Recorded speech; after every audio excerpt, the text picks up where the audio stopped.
Today I thought I would talk to you about a day trip that I took from Mexico City, and I think is a must-see if you visit Mexico City, and that is a trip to the ancient city of Teotihuacan. The city lies approximately 48 kilometers northeast of Mexico City, and depending on traffic it takes approximately 1.5 to 3 hours from the city center. You can use public transport to get to the archaeological site, but we ended up booking a trip with Amigo Tours Mexico through viator.com. It was an early morning Teotihuacan pyramids tour with a private archaeologist. You can still find it on the website. I will leave a link in the description bar below.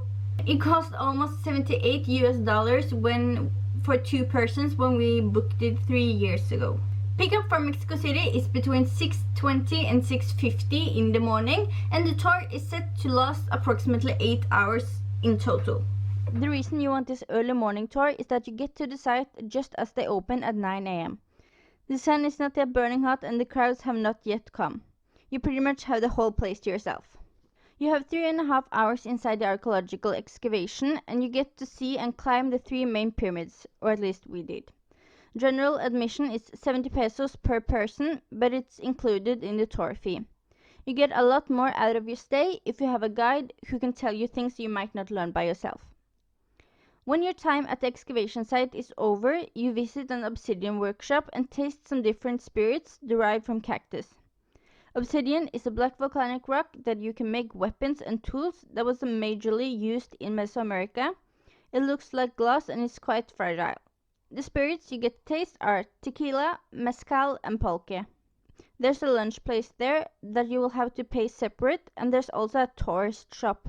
Then there's back to Mexico City. Teotihuacan is an UNESCO heritage site. When the city was on its height, more than half the population of Mesoamerica lived in this city. It might have been as big as 20,000 square kilometers, and might have had a population of somewhere between 40,000 to 200,000. This was around year 1 to 150 CE. The city was active between 100 BCE and 300 CE. But the city was not fully abandoned before around 700 CE. It was one of the great centers of central Mexico. We don't know why the city was ruined and burned, and it might have been a combination of several things. The biggest problem with Teotihuacan is that we know almost nothing about it. We don't know who lived there, so we don't know what they were called, what they called their city, or what they called the pyramids or gods there. The names we have are the ones that the Aztecs called them several hundred years after the city was abandoned and left in ruins. The city was abandoned in 700, and when the Aztecs took control over central Mexico in the 1300s to 1400s, they rediscovered it and reused the city for their own gains. The Aztecs used it as the place of the gods, or something along those lines, which is what Teotihuacan means in Nahuatl, the Aztecs language. The Aztecs used Teotihuacan as the place where the gods were born, the place where the gods made the fifth and current sun or world. The Aztecs continued to use the city and incorporated it in their religion and beliefs until the Europeans came in 1519-1521. The Aztecs also used Teotihuacan's influence to legitimize their influence power. Teotihuacan was one of the few cities that didn't get ruined or destroyed by the Europeans. Instead, many of them wrote about the city with great enthusiasm. Even though the Europeans knew about the city, it wasn't until after World War II that excavations were made in Teotihuacan. It seems as if the Europeans and Mexicans had no interest in the city after the Aztecs.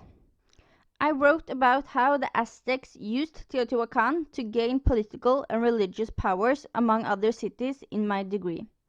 But it is important to distinguish between the city that was when people actually lived there and the city as the Aztecs used it. There are 2 main axes in the city, a north-south axis, which is called the Avenue of the Dead, and an east-west axis. They meet at a religious center which was called the Ciudadela. with the third largest pyramid, the Pyramid of the Feathered Serpent, or, as it's called in Nahuatl, Quetzalcoatl. It translates to the Feathered Serpent. The same god is seen in Maya, and there it is called Kukulkan.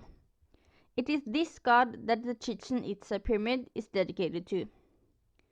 The Pyramid of the Feathered Serpent has 365 heads of the gods Tlaloc and Quetzalcoatl, one for each of the days in the solar calendar. The names Tlaloc and Quetzalcoatl is what the Aztecs call the gods. They are old Mesoamerican gods, but we don't know what the people of Teotihuacan call them. The Avenue of the Dead is 3 kilometers long and it's 45 meters wide. It ends at the second largest pyramid, which is the Pyramid of the Moon. As many other Mesoamerican pyramids, it is built in several different stages. It is 43 meters high and has a base that is 147 times 130 meters. The largest pyramid is the Pyramid of the Sun. It is the third largest pyramid in the world after the Pyramid of Cholula, see next video, and the Great Pyramid of Giza in Egypt. The Pyramid of the Sun is 65.5 meters high and has a base of 220 times 230 meters. Under the pyramid, they have found a vast network of caves and hollows. It spreads out as sun rays and ends in 4 big caves symbolizing a flower or the 4 cardinals. There are also found water underneath the pyramid. The Aztecs named the 2 greatest pyramids after the sun and the moon that was born here and that give light and life to humans.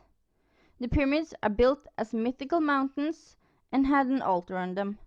They are also seen as the center of the universe, between the living and the dead, the underworld and caves, and where all life and the world were created. It was a very special place to the Aztecs.